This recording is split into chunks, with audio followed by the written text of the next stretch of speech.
Dhati Lewis has been known to say, the church isn't like a family, the church is a family. In the church, God brings together people from all kinds of places, backgrounds, cultures, ethnicities, and identities, and establishes a new people with a new name, His.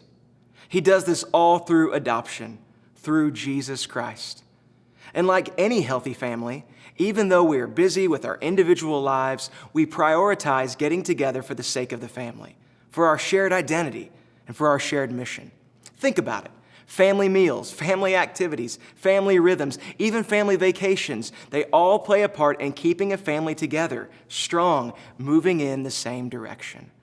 The regular rhythms of the local church, Sundays, small groups, member meetings, retreats, mission trips, on and on. They aren't just things we do, they're things we do together as a family that build up and perpetuate our family culture.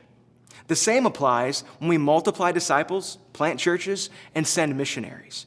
We aren't starting franchises, we're extending family. We're acknowledging that God has a big purpose for our family, bigger than just right here. And so the family grows and the family goes.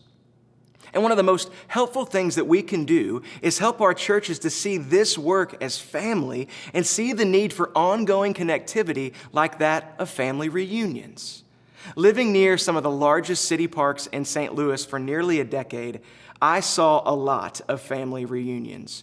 People from all over the country, sometimes all over the world, would spend money that didn't make sense and travel hours that didn't make sense just to be together, wear matching t-shirts, play games, and eat food for a few days before going back to their normal lives. Why? Because those few days fueled and gave purpose to all the others. Family reunions remind that we aren't alone and that we're going somewhere with others.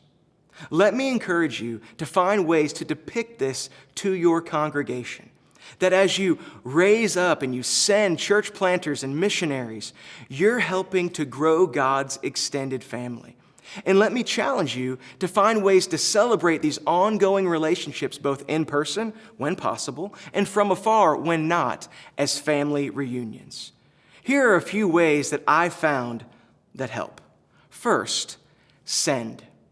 Family shouldn't ever just leave. Family should be sent. When you plant churches or have members leave to serve as missionaries, find ways to send them as a church. Make it more than just a leadership thing. Make it a full family thing. Second, support. Even when families are apart, they support one another. Whether it's cards, gifts, or the periodic financial help, families find ways to step in times of need.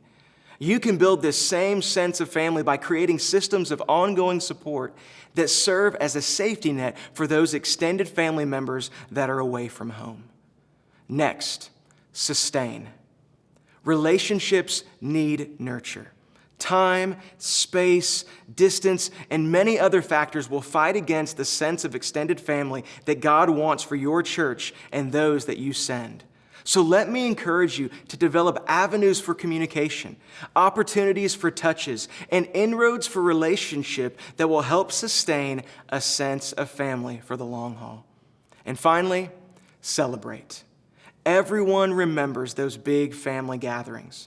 Whether it's that 1 year at Christmas or that huge family vacation, times of intentional celebration bring a family together for a common purpose.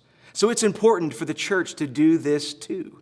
We see it in the early church. In Acts 11, the church in Antioch is birthed. In Acts 13, they set apart and send off Paul and Barnabas for their first missionary journey.